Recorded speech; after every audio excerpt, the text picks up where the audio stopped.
అందరూ చెప్పండి. కార్తవీర్యార్జునో నామ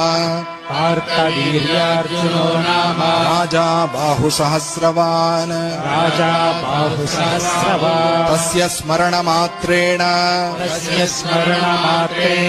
హృతం నష్టం చ లభ్యతే.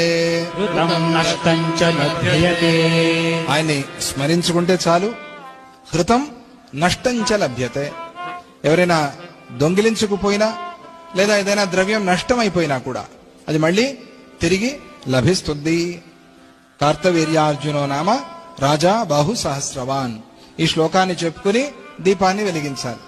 ఏదైనా వస్తువు పోయినప్పుడు, ఏదైనా ద్రవ్యం పోయినప్పుడు మళ్ళీ మనకి తిరిగి రావాలి అంటే, అప్పు ఇచ్చాము, అప్పు మళ్ళీ తిరిగి రావట్లే, అప్పుడు కార్తవీర్యార్జున స్మరణ చేస్తే మళ్ళీ వస్తుంది. అటువంటి ఆ శక్తి, అటువంటి ఆ వరాన్ని ఆయన పొందాడు దత్తస్వామి యొక్క అనుగ్రహం.